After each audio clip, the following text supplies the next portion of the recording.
It is the station that loves the Vale. It is Bro Radio 98.1 FM. Jeff and Guess, good afternoon. How you doing? In the studio this afternoon, I got Councillor Bronwyn Brooks and Kathy Kennedy from the Welsh Assembly Government. We're talking about International Women's Day, which is on the 8th of March. Now, Bronwyn. Now, the Vale of Glamorgan Council have been supporting this for the last 4 years, haven't they? We have indeed. We have indeed.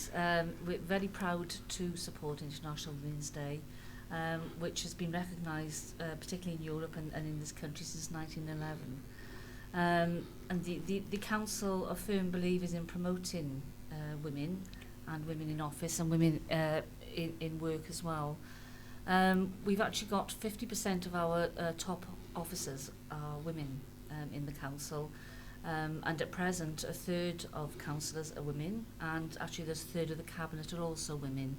But this is something we constantly strive to achieve and to promote equality for women within the council, particularly as it's one of the largest employers in the Vale of Glamorgan.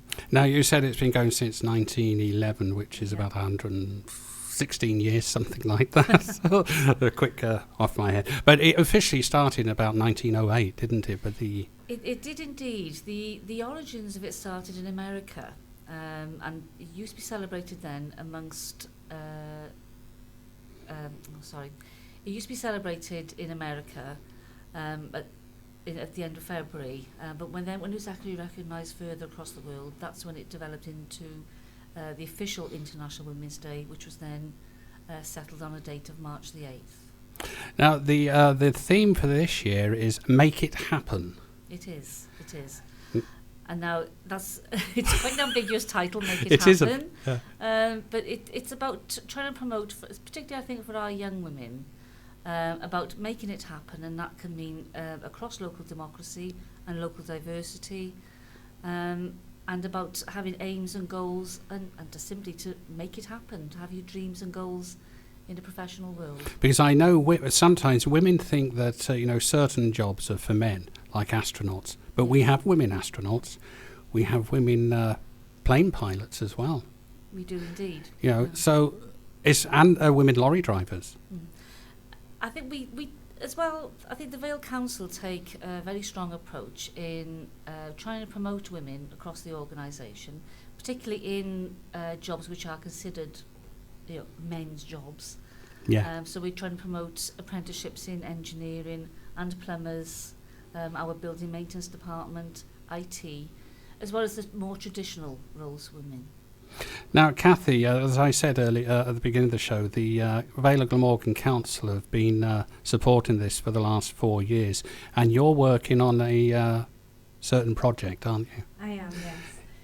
It's called the Diversity and Democracy Project, and the aim of the project is to increase the number of underrepresented groups in local government, so local government councillors. At the moment, only 28% of local councillors are women. The majority of local government councillors are male, white and over 50. So you're promoting the fact that if a lady wants to become a councillor, go for it. Yes, what we're doing, we're promoting putting together a mentoring programme, and as part of the mentoring programme we're inviting people from underrepresented groups, so that's not just women, that's young people from ethnic minority backgrounds who would like to be mentored by a councillor, so they can spend 12 months shadowing and mentoring a councillor and finding out about local government and what it entails. Now, Bronwyn, you yourself, you're a councillor. I am indeed. What was it like for you when you first started as a woman councillor, and how's it been since?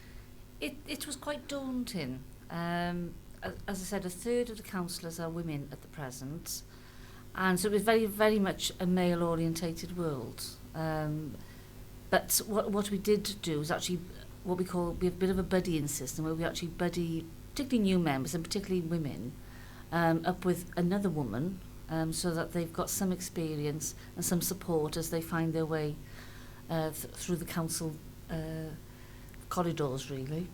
Yeah. So has it really been hard for you at all? It's I wouldn't say it's been hard. It's been different. different to what I actually expected. And there has been some resistance, I think, particularly amongst, as Kathy just mentioned, particularly the older men. But there is a sea change, and it's slowly but surely, I think, starting to move forward. And with that in mind, I mean, we've actually started a youth cabinet within the Vale of Glamorgan Council, of which there are 7 members of the youth cabinet, and 4 of those are young men, and 4 of them are young girls or young women as well. So we're trying to get that equality across there as well. Now, the Vale councillors, I said, they've supported this over the last 4 years. Now, they've used the event to promote the Barry Women's Trail and the Penarth Women's Trail. Yes. What's that all about?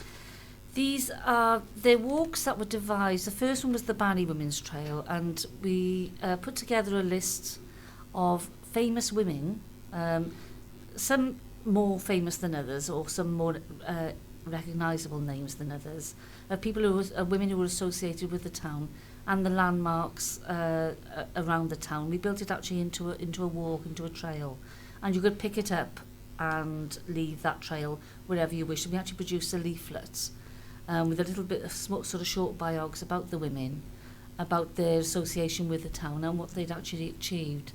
And it was quite fascinating, actually, the history that was surrounding the town and women, particularly going back in times when women really did have a struggle to make themselves known and have an impact in a professional capacity. Now, of course, you've got the Penarth Women's Trail as well. We do.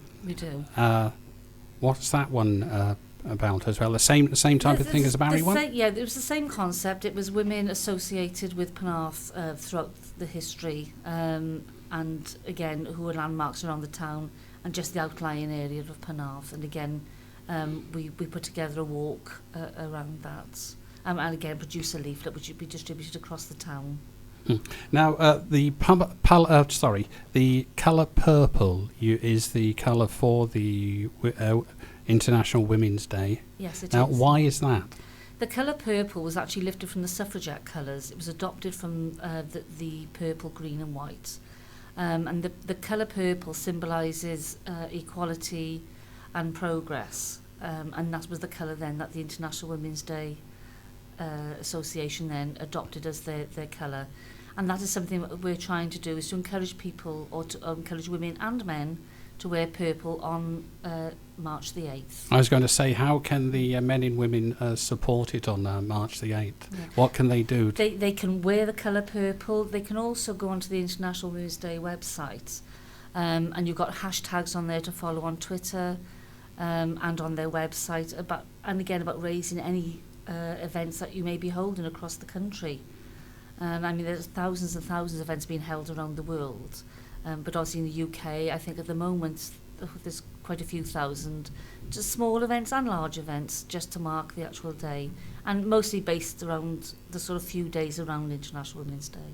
Yeah, it doesn't matter how big the event is, or how small the event is, long as it'll support the day. As long as it's marking it and saying you can actually go onto International Women's Day, you can follow their Twitter feed and we can retweet it, and they'll actually put your event on their website and promote it. Now, if the listeners want to know more about International Women's Day, website, phone numbers, Facebook? Yes, if you go onto the website, International Women's Day, if you just Google International Women's Day, and it will actually come up then with the website. And from that, then you can find links into the Facebook and into the Twitter pages as well. And you yourself have hosted this. You host this, don't you? I do host the event. I've hosted it for the last 3 years, and it's an event I thoroughly enjoy, and it's absolutely fantastic to see the turnout at the events. We have schools who attend the event. We have various organisations. We have counsellors. Men also attend it's primarily women, but we do have men attend the event as well, as they come along and support, and we also have guest speakers. And it's a celebration, really, for International Women's Day. And Kathy, you yourself, you're going to this as well, aren't you? I am, yes. You are? I'll be at the event, and I'll be at the event promoting the project, telling people about the Diversity and Democracy Project. I'll have a table there with information leaflets, and I'll also be speaking and doing a little bit of a fun quiz with the attendees as well. Well, all the best for that project of yours as well, and all the best, Bronwyn, for this year's International Women's Day. And thank you very much, the two of you, for appearing on the show this afternoon. Thank you very much for Thank having you. us. Thank you very much.